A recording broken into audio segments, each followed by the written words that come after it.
Is this an intervention? Did I get called in for an intervention? You were talking a lot about wine up on the green screen, so we Yes. figured. No, I'm just kidding. Oh, okay.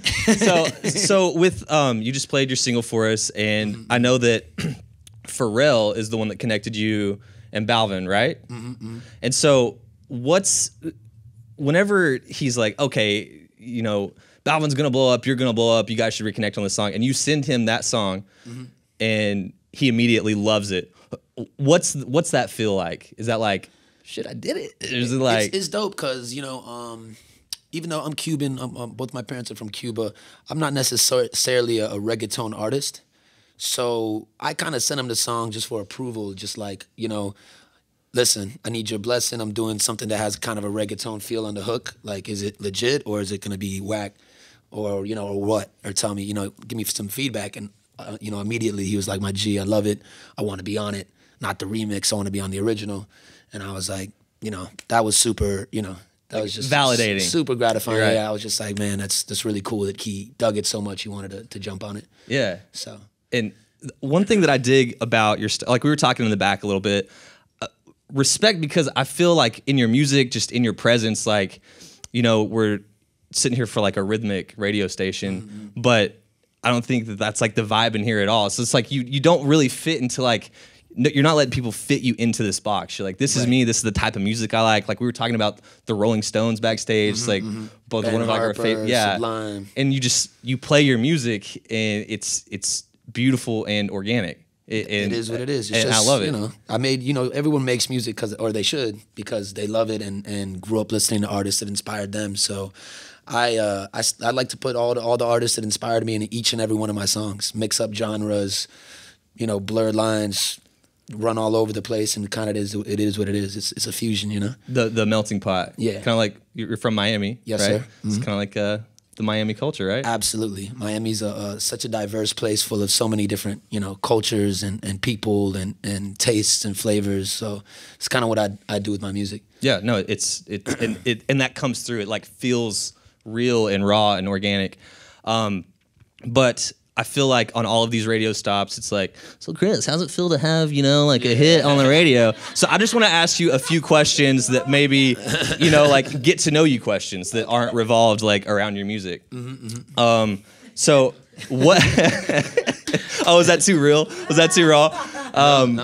No, nailed it. So what is one, I feel like we all have like unusual things that we like or love, or unusual habits. So what's an unusual habit or like a crazy thing that you love?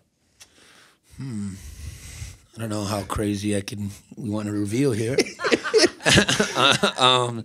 Nah, man, version. I'm just like we were talking about earlier, I'm a big wino. I really love wine and tasting different wine, and my father's the kind of guy who's always like, yo, this is the same table wine forever. And I'm like, Pops, there's so many different flavors, and there's so many different grapes, and there's so many different years, and there's so many different, you know what I'm saying? Yeah. So, and he gets upset at me. He's like, I don't understand.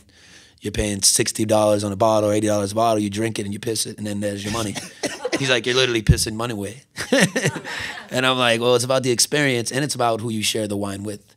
Oh yeah. You know, and wine's amazing to talk to people, and you get to know people, and you open up about a lot of things, and it gets you emotional too. And so you share a lot. It's a sharing experience. So you would say that you're like you're not an angry drunk, you're an emotional drunk. You're sap. No, I'm a happy drunk. Happy I'm drunk? A wild drunk. Wild drunk? Yeah. Like, just fun. Like hitting some golf balls. Hitting golf balls in the Seattle Lake at 4 a.m. My boy Sidney Rice and Cyril.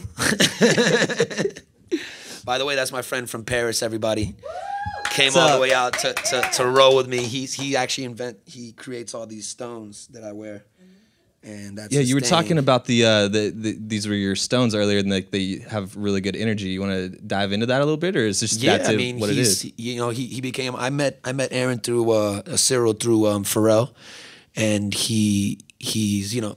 Not only is he a great guy, and he's invited me into his house for Shabbat dinner and everything, and you know I love this guy, but I really love what he does with his stones, and they do carry a lot of energy.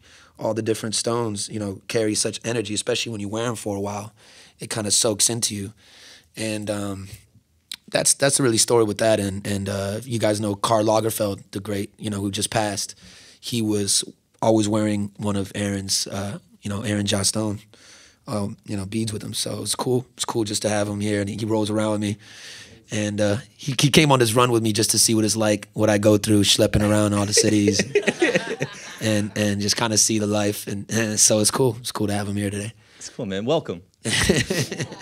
I got one more for you, and this is one that I hit everybody with because it kind of gives me an idea of where your initial reaction is, like where your brain's at, where your headspace is at.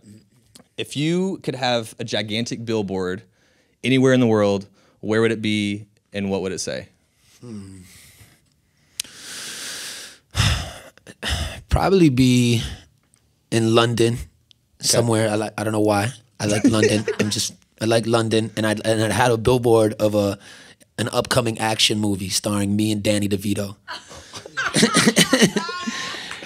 You and Danny DeVito? Me and Danny DeVito, and we're on the hunt. We're on a case. We're on a serious case. This sounds like, this immediately reminds me of like It's Always Sunny, the episode where they make like their own remix of, damn it, I forget the name of the movie now. Lethal Weapon. Oh, dude, yeah, you know what I'm talking about? I don't know if I saw that episode. I love the show. Yeah, I don't know if I saw show. that one, but that definitely, dude. People always like, someone made a biopic about you, like who would star it? I'd say Danny DeVito. Yeah, and he stands about this tall. Yeah, just because I think I would just love him to see just me like living my life. Just doing my things. Have him waddling around next to you everywhere. Yeah. I love it. You guys have any questions you want to ask Chris or no? Concerns? Questions, concerns, vibes? No? Any vibes? It's all good. Thank good. you guys so much for listening to my music and my rants. One more time for Cris Cab, everybody. Thank you.